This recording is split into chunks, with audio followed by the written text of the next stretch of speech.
So this week, I have the great pleasure of talking to one of my newest colleagues, Dr. Azadeh Davari. We met at the Leadership Educators Academy, where we both serve as facilitators, and we both share a passion around looking at the intersection of leadership and culture, but also querying what global mindset and global perspective look like when we talk about the subject of leadership. And so for us who are studying global leadership, I think Dr. Davari, you have a wealth of information to share with us that will help us to unpack some of the concepts that we're going to be talking about in this course. So with that, let me say welcome, but also thank you for your generosity and time, and also the expertise that you will share with us. Welcome. Thank you so much. It's a pleasure to be with you, and I look forward to our conversation. Absolutely. So I have a couple of questions for you, and I will go ahead and start by asking you to describe your current role, the work that you do there, any teaching and research interests that you have, as well as the impact that you hope to make with the kind of work that you do. The role I have, I always say I wear different hats. I'm a practitioner and a scholar at the same time. I teach at a couple of different universities, mostly leadership studies, graduate courses, but I'm also one of the on-call faculties with Center for Creative Leadership, and I also have my own consulting organization. And the reason I decided to wear all these different hats is that I'm always very much interested in finding a common ground and see whatever we do at universities connected to the work companies, organizations, nonprofit organizations, corporate are doing out there in the world. And the fact that we could create a common language that could be used in a day-to-day practice. I come from an engineering background, so my first master's was in food science and technology. I didn't know that. Yeah, see, I always come up with a good surprise. But being a woman of color, being an engineer, having worked in a very much male-dominated environment all my life, has been a good reminder to understand how to work across my own identity and intersectionality and all the challenges that exist out there, and with the passion and goal in mind. So I'm a big advocate and ally for diversity, inclusion, equity, not only for women, but for all different groups of people out there. But I also, a big chunk of my work is working with people in tech, especially women in tech, to not to be afraid to use their voice and to empower, to be empowered in their own roles and to take more of leadership roles and not just to stay in this individual contributors space. So that's one of my focuses, but mainly what I do is diversity, inclusion, leadership within that space with the focus of diversity, inclusion, equity, understanding, intercultural understanding, because most of the time we lose the skill of understanding what we define as others, and that's, I feel like that's my life, professional, personal calling to see what are the lines in between this us versus others that we keep creating every day. So that's my work. Thank you for that. The next question then would be, from your, actually, let me take a step back and ask you something that I meant to start with. And I like to ask this question of anyone that I get to work with and learn from. So the question is, if you were not a leadership educator, leadership scholar and trainer, what would you be doing? It's interesting. That's something that I always think about. All the unlived lives or unlived experiences, which I think I do, especially as we are in this pandemic and staying home most of the time. I think I would be a painter. I paint oil color painting, not as a professional artist, but I've always had this interest in doing something. So I definitely would be an artist of some sort. I guess. Okay. That's good to know. That's good to know. Yeah. And I think that's I know that I didn't get to live that life, but I'm hoping I still have time. But on the other hand, I that just gives me a good balance of staying in the moment with doing something with my hands instead of only staying in that headspace of reading and writing. And being a leadership scholar, that requires a lot of hours of reading, having the conversation with your peers, Indeed. with your students, with your colleagues, writings, all these things that involve all your head space. And that painting is a good break for me, Hmm. just to get out of that head space. I still use that, but like connect my heart and hand. Right, right. Um, yeah, and I connect that with that leadership practitioner that I am, because the way I see leadership is working with human beings as a whole being, Hmm. not just as smart creators or the mind space. So how to connect with other people, with other culture. That's the whole concept of your class and your research and your Right. interviews, right? How to understand another human being more than this headspace and the intellectual space that we create. And we think that's the ultimate goal of it, but it's not. Hmm. How I connect with you, with your own lived experiences, with your own aspirations, with your own trauma, like with all the traumas and all the things that goes on. It requires more than headspace. Right. So so I think I would be a painter. I love that. I love learning that about you. So, with that, from your perspective, what are the three top qualities or characteristics a leader must have in order to lead effectively in global spaces? Going back to that head, heart, and hand framing that you just offered in the previous question. Compassion, compassion, compassion. Mm, If you ask me, I know, like all of us, mm, leadership scholars could come up with a whole list mm-hmm, of all the beautiful, shiny characteristics that we could have for a leader, but the one that we lack the most globally is compassion.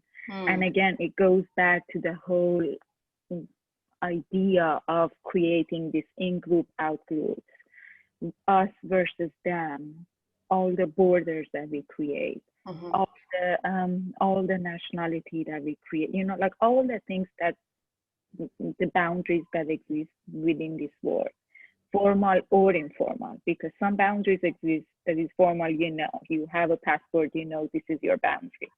But some other boundaries are invisible boundaries, and you just create this in-group, out-group groups over time. And the first thing that you lose or you never get to have is compassion towards the other group you create.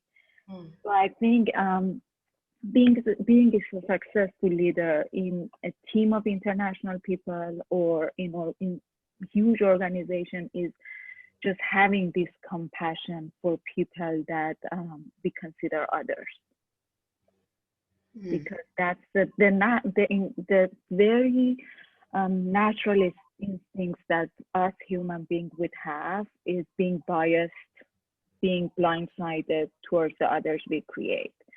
But fighting against it is just having this growing this compassion within us. Mm-hmm, mm-hmm. Those are timely words for not only global leadership, but just surviving and thriving in the moment that we're in as Mhm. well. Compassion is something that we ought to return to time and time again. Good. And I think again, this COVID-19 pandemic Mhm. is such a global incident that happened all over the world. It's the best reminder for all of us, knowing that, first of all, how fragile we are, how fragile the biggest economies could be, how fragile all the politics, all the things behind the scene could be, right? But at the same time, how interconnected all of these human beings are.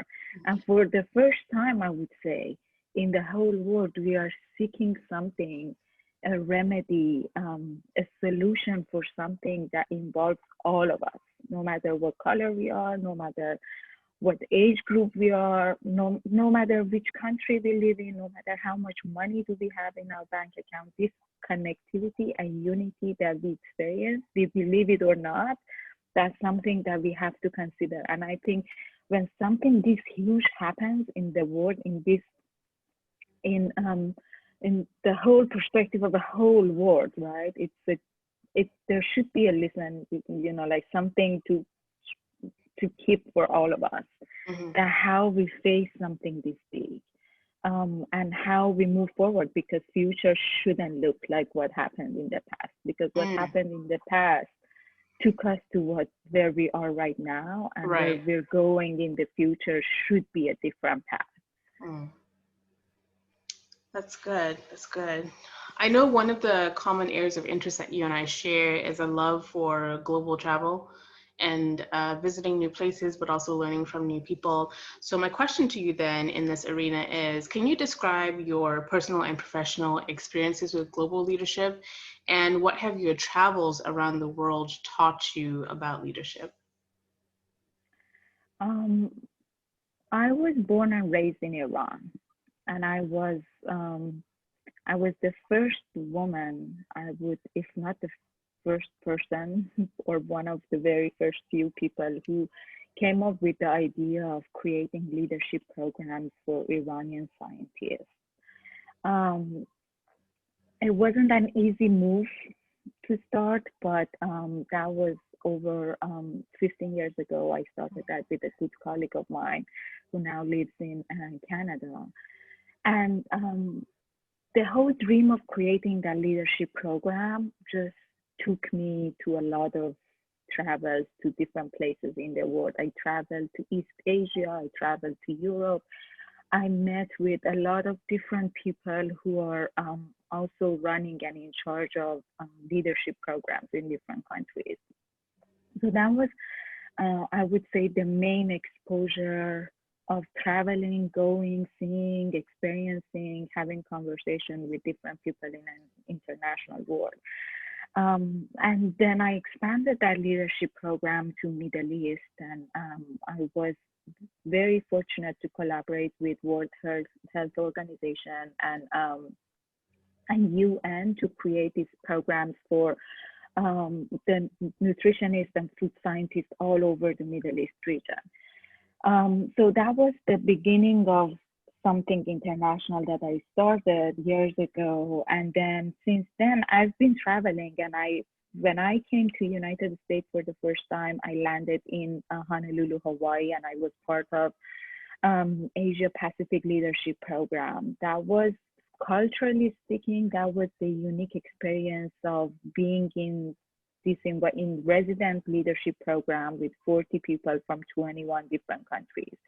And that was the first time for me to really understand what is going on, what are some of the deeper conversations, because I had the opportunity to live with these 40 other people and to learn from them from all over, from Asia Pacific, from Australia, from New Zealand, from all little islands here and there, which was an opportunity. And it's interesting that the alumni of that program that happened over 10 years ago are still so connected and are each other's family member, let's say.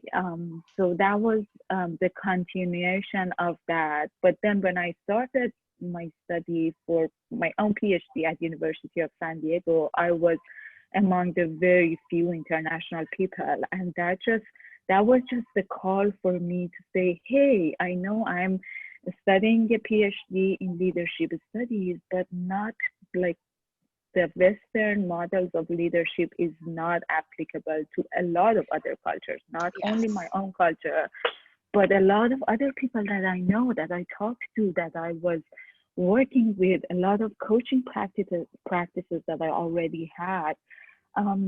And I bet you, even now, after years of doing coaching and consulting in the United States, I can tell you that the biggest companies in this country, if you go and talk to a lot of their employees and their managers, all the Western models is not applicable to them. So that was the call for me to go look for what else, what can I add to that. And when I say compassion, compassion, compassion, I think that's the call from a very non-Western model of leadership that I want to add into our shared language of how to lead. You and I have a similar experience in the sense that when I was at Gonzaga doing my doctoral work, I was steeped in this tradition, this intellectual tradition of leadership theories and all this knowledge that was great, but I said, I don't see my part of the world represented in this curriculum. And so that's how I came up with my area of study, is because I wanted to include my part of the world as an area of knowledge production around concepts involving leadership.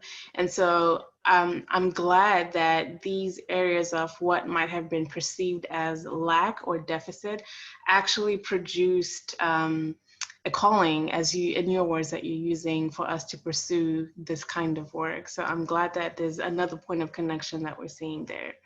Good. I think authenticity, as most of leadership books that you read, they call out for authenticity. Authenticity only happens if you can tap into parts of the identity you bring to the room. Yes. So whenever Azadeh shows up, who really shows up in the room? When I'm right here in front of you, I know it's the Zoom area of the world, but you know, when I'm right here, right in front of you, who you're seeing?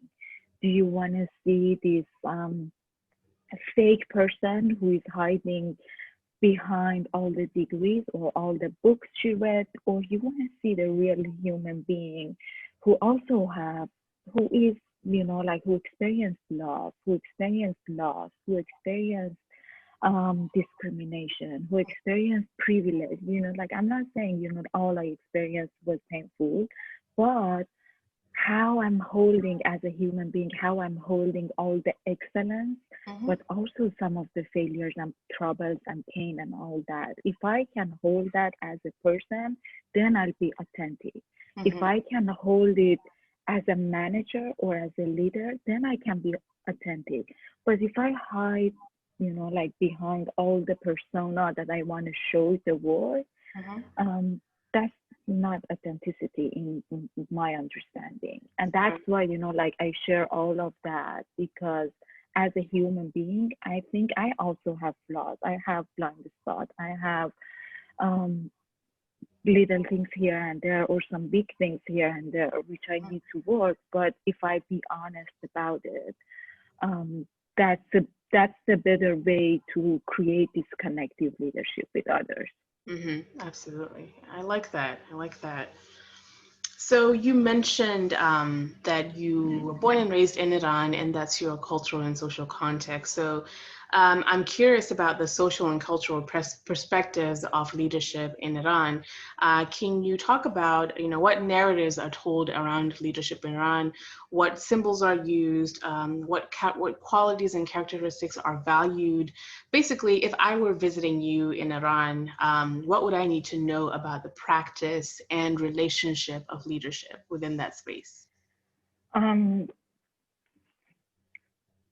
Being from Iran is one of, I would say, the most complicated aspect of understanding leadership, because there are different phenomena that could be very different for a person.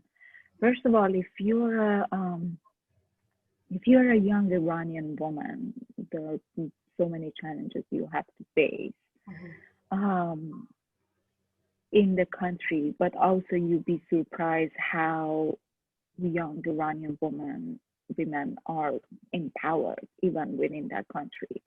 How many of them are well educated, coming from families that, you know, like let them go explore the world, and, you know, like we just empower them to do that, motivate them to do that.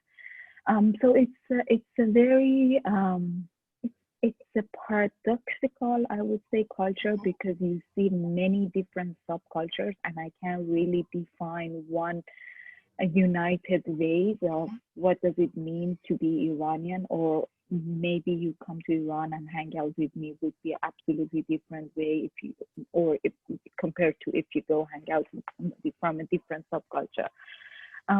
So I can't really give you a one size fits all kind of version of what does it mean, and that's what exactly my research showed me. My doctoral research showed me that, you know, like it's very diverse, it's very different. The one thing I want to tell you that there has been always, it's a young culture and it's a young country. There's just so much hope. At the same time, there's so much trouble and pain. But what I found out that, you know, like people would idealize a lot of things as the leadership characteristic they believe. And the kindness and compassion is one of the main things that I found out throughout my study, that people are seeking, at least from a leader. They also seek somebody to make them as a hero, to believe in them, to have trust. It's not a very high trust culture, given all the history and background that exists for the country, but people are still seeking for it. There's also the Persian culture, the bigger background of all the things, because if you talk to a lot of Iranian, they are still holding some of the ancient beliefs and learnings that they have. And part of my own study was studying some of the old poetry, because people, some of the symbols that you mentioned, poetry is a big portion of it.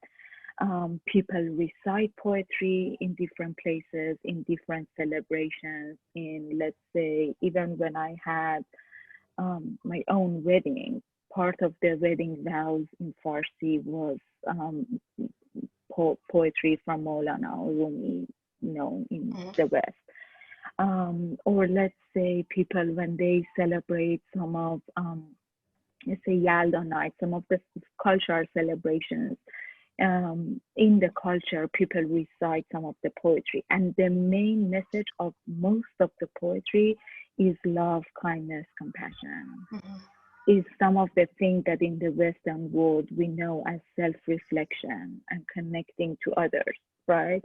So these are some of the very basic early messages that a lot of Iranian would get within their family growing up. So I can only imagine that how some of those strong messages that from early childhood you take can just grow on you as you go out and become a leader in an organization.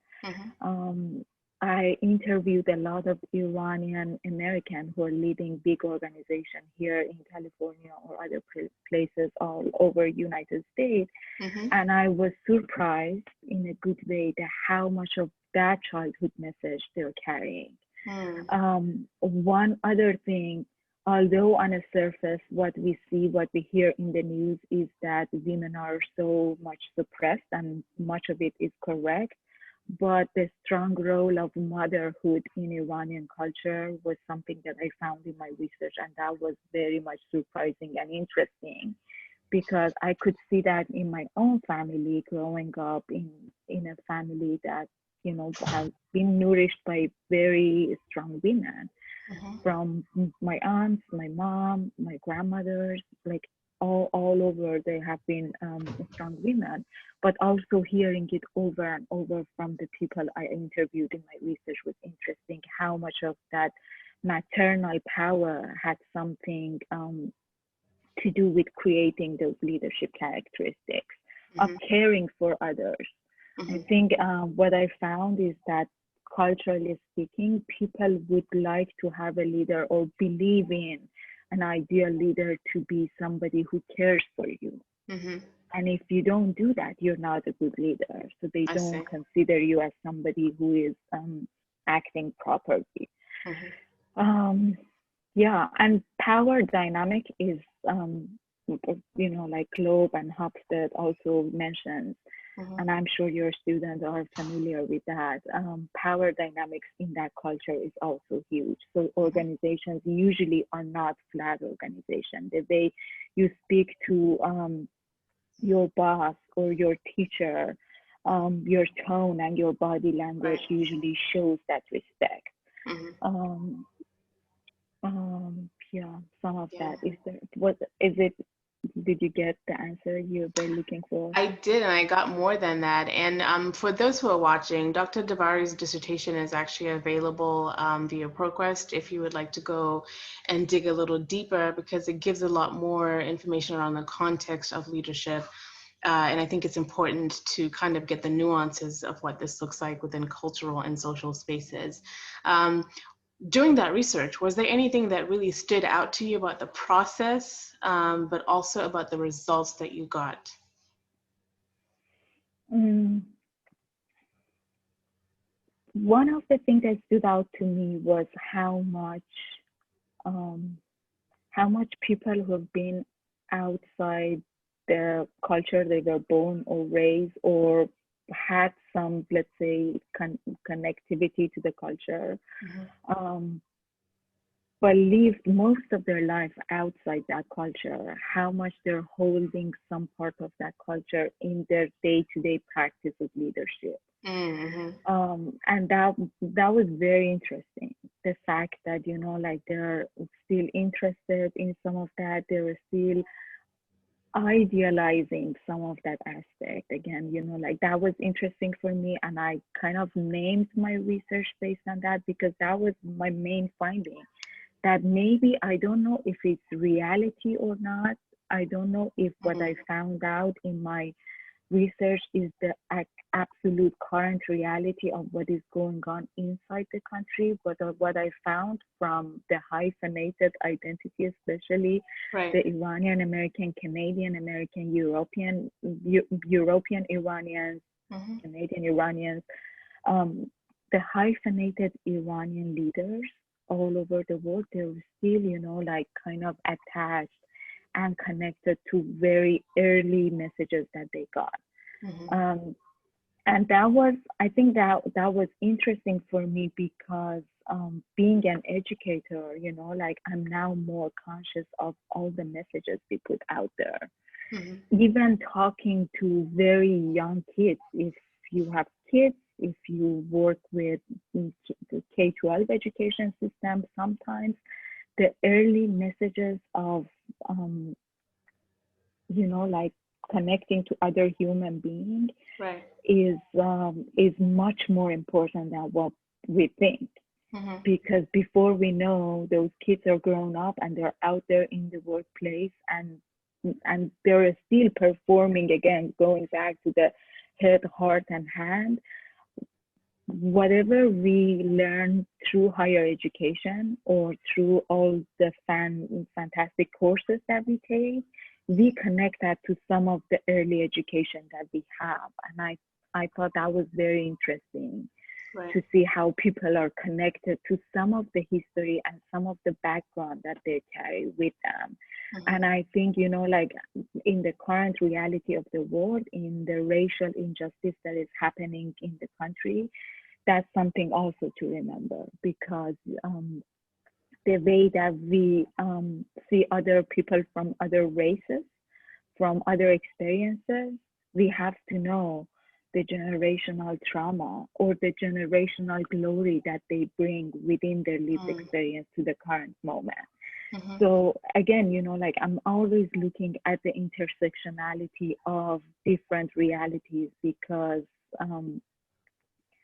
that's only our own perception of reality. And the more you look, Right. like the more you raise your own consciousness to understand human being. Mm-hmm. So having, like having that understanding of, like human beings from a very young age is important in leadership education, Right. I believe. Mm. Absolutely. Well, you kind of started on the next and last question that I was going to ask you, which is, what advice do you have for doctoral students who are studying global leadership? Read a lot, Mm-hmm. but don't rely only on what you read. Please go and not only experience global experiences, but also like the humble inquiry of asking and listening to other people is important, Mm-hmm. because it's very easy to hold a PhD or hold a master's and whatever and think you're the king or queen of the world. Mm-hmm. It is not. There are like tons of thousands and thousands of books out there, but they're only a little perspective of some experiences. Go read books from diverse writers too, Mm-hmm. because like there's um, so many books nowadays, hopefully from different people from different backgrounds who write about leadership. But like listening to others and seeking different stories and different experiences would just open a whole different life. Like if you go and talk to a friend, a colleague who is from LGBTQ, let's say, or who is a transgender from Middle East.